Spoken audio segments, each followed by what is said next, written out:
Welcome to a English lesson. Today we will practice easy speak English together about a trip to London. To improve your listening and speaking skills. We will also learn some interesting new vocabulary to help you expand your word bank. Pay attention and listen carefully. Hi, my name is Alex. I'm 10 years old. And I recently went on an amazing trip to London with my family. Let me tell you all about it. Day 1. The arrival. We arrived in London after a long flight. As soon as we landed, I could feel the excitement buzzing in the air. The city was huge, with so many people and tall buildings everywhere. We took a taxi to our hotel. I couldn't stop looking out the window at all the double-decker buses and red phone booths. After we checked into our hotel, we decided to go for a walk. We ended up at Trafalgar Square, which was full of giant statues and fountains. There were so many pigeons.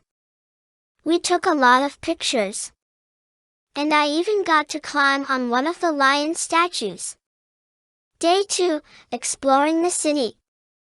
The next day, we went on a big red tour bus. It was one of those hop-on, hop-off buses that take you all around the city. Our first stop was the Tower of London. It was like stepping back in time. We saw the crown jewels, which were so shiny and beautiful. The yeoman warders, or beefeaters, told us all kinds of cool stories about the castle's history. After that, we went to see the Tower Bridge. I couldn't believe how big it was. We even got to walk across the glass floor walkway at the top. It was a little scary, but so cool to look down and see the cars and boats below. Day 3. Museums and parks. On our third day, we visited the British Museum.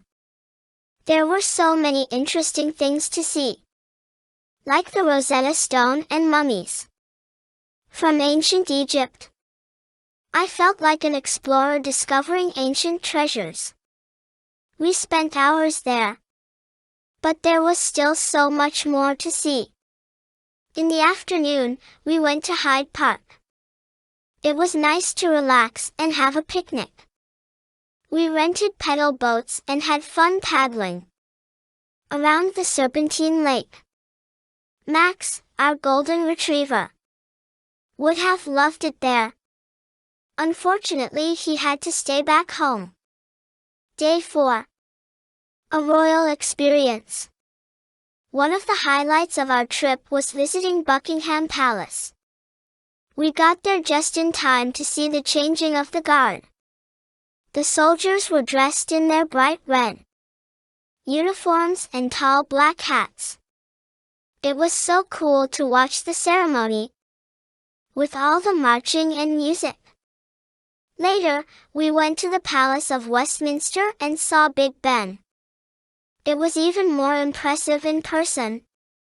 We took a river cruise on the Thames and got to see even more famous landmarks from the water, like the London Eye and the Shard. Day 5. The last adventure. On our last day, we went to the Natural History Museum. The dinosaur skeletons were my favorite part. They were huge, and it was amazing to imagine them walking around millions of years ago. We also visited the Science Museum next door, where I got to try out all sorts of hands-on exhibits and experiments. Before we headed back to the hotel to pack, we stopped by a small shop to get some souvenirs. I picked out a model of a red double-decker bus and a keychain shaped like Big Ben to remember our trip by. The journey home. Finally, it was time to go home. I was a little sad to leave London, but I knew I'd always have the memories of our incredible trip. As the plane took off, I looked out the window and said goodbye to the city. I couldn't wait to tell all my friends about the adventures we had and the amazing things we saw.